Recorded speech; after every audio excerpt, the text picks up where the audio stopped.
নিয়ে কাল সন্ধ্যায় ভাষণ দিতে পারেন প্রধান উপদেষ্টা, জানালেন যোগাযোগ উপদেষ্টা। সরকারের সাথে সংলাপ অর্থবহ করতে দলীয় নেতাদের নির্দেশ দিয়েছেন শেখ হাসিনা। একটি মালিকানাধীন পাটকলগুলোর উপর পাট শিল্পের ভবিষ্যৎ নির্ভর করলেও ঋণের বোঝায় জর্জরিত তারা। আসসালামু আলাইকুম, আমন্ত্রণ জানাচ্ছি বৈশাখী টিভির দুপুরের খবরে। শুনছিলেন ন্যাশনাল ব্যাংক শিরোনাম, এবার পুরো খবর।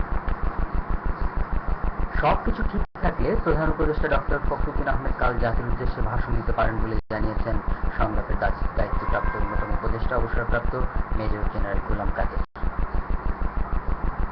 ভাষণে ঘরোয়া রাজনীতি তুলে নেওয়ার ব্যাপারে সুস্পষ্ট নির্দেশনা এবং চূড়ান্ত সংলাপের দিন তারিখের উল্লেখ থাকবে বলেও জানিয়েছেন আর হোসেন।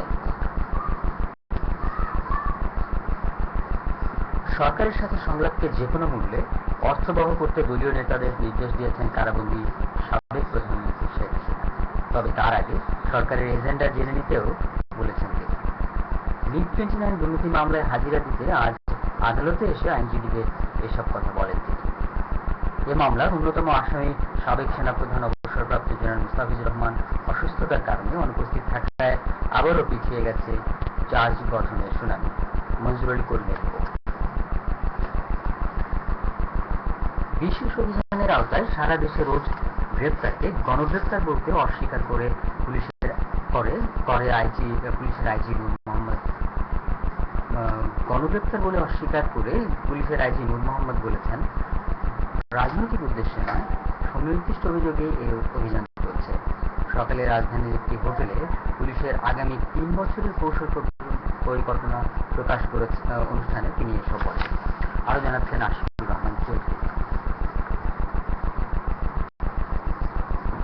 দেশের অধিকাংশ পাটকল এখন ব্যক্তি মালিকানাধীন, কাজেই পাট শিল্প নিয়ে আশঙ্কা বা সম্ভাবনা সবই নির্ভর করছে তাদের উপর। কিন্তু মালিকরা বলছেন উত্তরাধিকার সূত্রে পাওয়া ঋণের বোঝা এগোতে দিচ্ছে না তাদের। পাট শিল্প নিয়ে 5 পর্বের ধারাবাহিক রিপোর্টের 3য় পর্বে আশিকুর রহমান চৌধুরী তুলে ধরেছেন বৈশাখী বেসরকারি পাটকলগুলোর চিত্র। সাথে ছিলেন কেরানীগঞ্জ প্রতিনিধি দেলোয়ার হোসেন আর ক্যামেরায় জামাল হোসেন।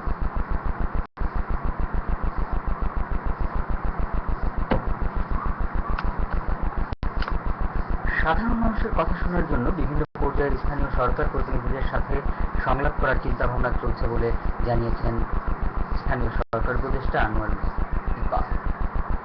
সকালে সচিবালয়ে মন্ত্রণালয়ের সভাকক্ষে 4টি সমিতির প্রতিনিধিরা তাদের সাথেও সংলাপের দাবি জানালে উপদেষ্টা এ আশ্বাস দেন।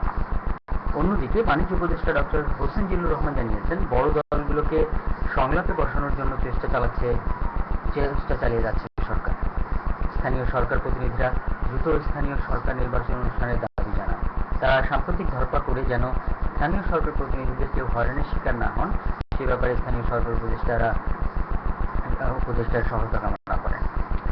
সাংবাদিকদের প্রশ্নের জবাবে উপদেষ্টা জানান, দেশের সামগ্রিক জনগোষ্ঠীর মতামত শোনার জন্য ছোট ছোট করে সব পক্ষের সাথে সংলাপের চিন্তাভাবনা করছে সরকার। নিজের স্থাপত্য শিল্প এখনো পূর্ণাঙ্গ রূপ না পাওয়ার সব সময় হতাশা তাড়া করে ফেলে মুক্তিযুদ্ধের উজ্জ্বল নিদর্শন জাতীয় স্মৃতিসৌধ স্থপতি সৈয়দ মইনুল হোসেনকে। তার প্রতি অবহেলা আর যথাযথ স্বীকৃতি না পাওয়ায় প্রচন্ড অভিমান আর কষ্টে আছেন মহান স্থপতি। তাকে নিয়ে জাহিদুর রহমানের বিশেষ রিপোর্ট। অকৃত্রিম ভালোবাসার একটি শব্দ মা। সবার জীবনে মা শব্দটি জড়িয়ে আছে অনন্য মহিমায়। সেই মায়ের প্রতি শ্রদ্ধা জানাতেই আজ সারা বিশ্বে উদযাপিত হচ্ছে মা দিবস। 1962 সাল থেকে দিনটি আন্তর্জাতিক মা দিবস হিসেবে স্বীকৃতি পায়। এ দিবস উপলক্ষে ধানমন্ডির বিলিয়া মিলনায়তনে আজ এক আলোচনা সভার আয়োজন করে development organisation of the rural পুর এবং দৈনিক দিগন্ত।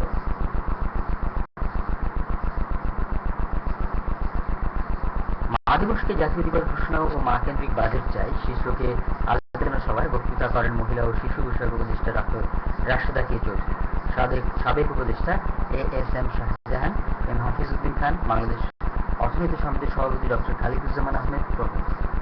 অনুষ্ঠানে আগামী বাজেটে মা কেন্দ্রিক বিনিয়োগকে সামনে এনে জনকল্যাণ ও গরিবমুখী বাজেট বাস্তবায়নের প্রত্যাশা করা হয়। আপনারা দেখছেন বৈশাখী টিভির দুপুরের খবর। একটা বিরতি, এবার ফিরে এসে থাকবে।